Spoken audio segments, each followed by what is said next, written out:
Assalamualaikum warahmatullahi wabarakatuh. Perkenalkan, nama saya Itza Rifani dari kelas 3B S1 Farmasi.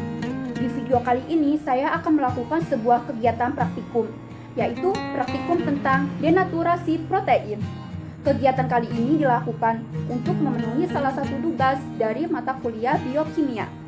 Tujuan praktikum kali ini adalah yang pertama, untuk memperlihatkan bahwa protein dapat diendapkan dengan penambahan etanol absolut. Yang kedua, untuk memperlihatkan bahwa logam berat dapat mengendapkan protein secara denaturasi irreversibel. Di sini, denaturasi adalah perubahan struktur molekul protein yang menyebabkan perubahan sifat fisik, kimia, dan biologi. Denaturasi menyebabkan aktivitas enzim menurun atau menghilang. Denaturasi protein adalah suatu perubahan atau modifikasi terhadap struktur primer, sekunder, tersier, dan kuaterner terhadap molekul protein tanpa terjadinya pemecahan ikatan-ikatan kovalen. Faktor-faktor yang mempengaruhi denaturasi protein adalah faktor yang pertama, penyebab fisik, yaitu ada panas, tekanan, dan pengadukan. Yang kedua, penyebab kimiawi, ada pH atau tingkat keasaman, pelarut organik, senyawa organik, deterjen, serta garam. Mekanisme denaturasi. Yang pertama, denaturasi protein akibat panas. Kondisi panas dapat memutuskan ikatan hidrogen dan interaksi hidrofobik nonpolar yang menumpang struktur sekunder dan tersier molekul protein. Yang kedua, denaturasi protein akibat asam dan basa.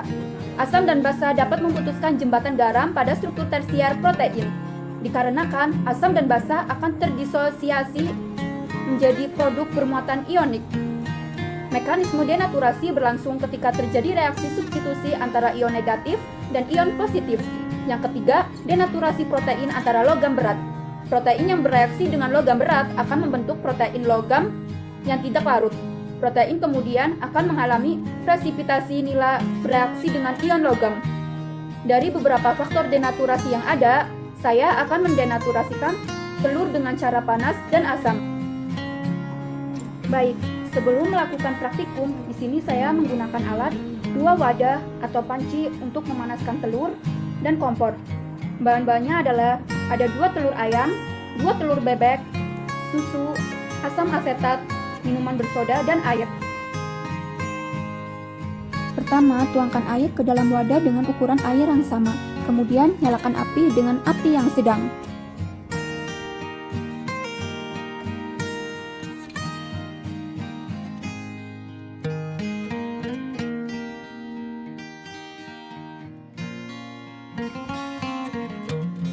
Cara kerja yang kedua yaitu di sini saya menggunakan putih telur dari telur ayam dengan reagen asam asetat. Cara kerjanya yaitu kita masukkan putih telur ke dalam gelas.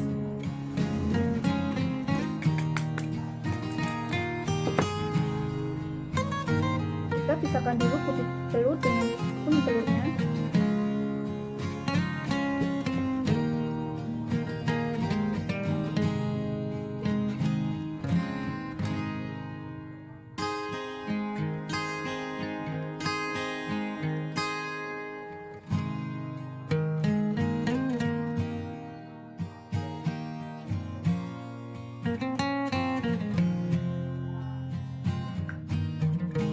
Setelah terpisah dengan kuning telurnya, putih telur ini kita tambahkan asam asetat secukupnya.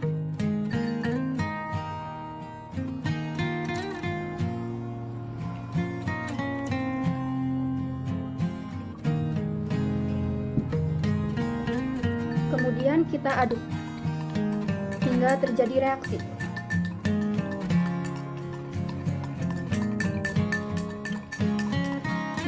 Ini hasilnya, bisa kita lihat ada terdapat busa dan terjadinya reaksi. Ini menandakan terjadinya denaturasi protein pada putih telur. Nah, di sini saya akan melakukan cara kerja yang ketiga, yaitu ada minuman bersoda, susu, ada gelas, serta sendok. Yang pertama, kita masukkan minuman bersoda ke dalam gelas. Kita masukkan secukupnya.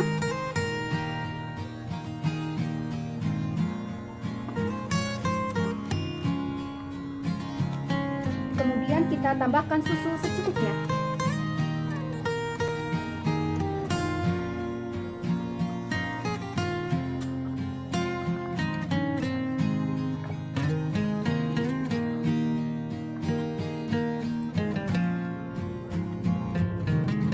Setelah kita tambahkan susu, kita aduk sampai homogen.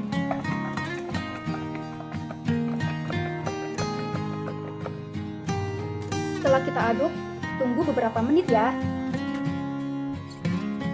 Nah, pada praktikum kali ini, peran pada telur ayam, telur bebek, putih telur, dan susu yaitu sebagai kandungan protein.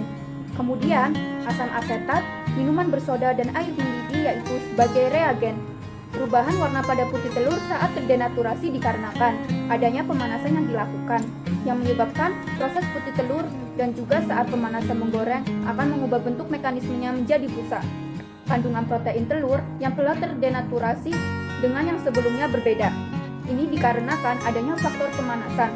Telur yang terdenaturasi kandungan nutrisinya akan mengurang dan mudah menghilang.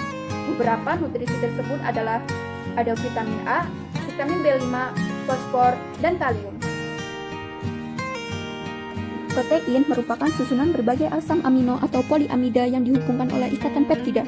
Struktur dari protein ini terdiri dari struktur primer, sekunder, tersier, dan kuartener.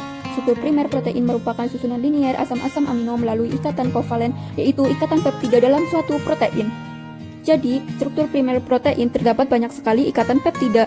Susunan linier ini kemudian berinteraksi melalui ikatan non-kovalen yaitu ikatan nitrogen, membentuk sebuah lipatan rantai protein yang disebut dengan struktur sekunder protein.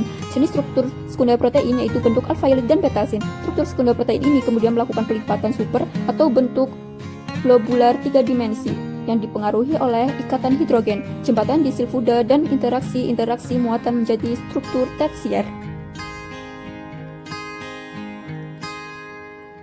Agregasi dari banyak polipeptida untuk membentuk sebuah protein tunggal yang fungsional disebut struktur kuartener protein. Struktur kuartener protein ini bisa dijumpai pada beberapa jenis protein terdiferensiasi, misalnya pada hemoglobin dan ribosom. Lipatan protein menjadi rusak dan terbuka sehingga kembali mirip struktur primer protein. Panas dapat digunakan untuk mengacaukan ikatan hidrogen dan interaksi hidrofobik nonpolar pada protein, namun tidak pada ikatan peptidanya. Hal ini terjadi karena pada suhu tinggi dapat meningkatkan energi kinetik dan menyebabkan molekul penyusun protein bergerak atau bergetar sangat cepat, sehingga mengacaukan ikatan molekul tersebut. Menurunnya kelarutan protein dan terbentuknya endapan biasanya disebut dengan koagulasi protein. Asam akan memecahkan ion intramolekul yang menyebabkan koagulasi protein kelembapan. Penambahan asam akan menambah konsentrasi H+ yang kemudian akan bereaksi dengan muatan negatif protein yang berasal dari gus hidroksil bebasnya. Akibatnya, ikatan non-kovalen seperti ikatan hidrogen pada lipatan protein akan rusak, sehingga lipatan protein terbuka dan mengalami pengendapan atau koagulasi. Percobaan yang terakhir yaitu pada susu dan minuman bersoda. Hasilnya yaitu di mana ada gumpalan-gumpalan putih di bagian bawah dan larutan bening di atasnya. Mengapa terjadi demikian? Hal ini karena susu mengandung protein yang bernama kasein, di mana kasein akan terurai oleh asam fosfat yang terkandung dalam minuman bersoda. Kesimpulan pada praktikum kali ini yaitu perubahan pada telur, putih telur, dan susu akan menjadi padat setelah dipanaskan, bukan pembekuan atau menurut sifat fisika, namun menurut sifat kimia dari perubahan struktur akibat denaturasi atau struktur globular dan koagulasi atau struktur fibros. Baik, seperti itulah proses praktikum dari denaturasi protein secara singkat yang dapat saya jelaskan pada kesempatan membuat video kali ini. Semoga bermanfaat untuk kita semua ya. Dan saya akhiri, wassalamualaikum warahmatullahi wabarakatuh.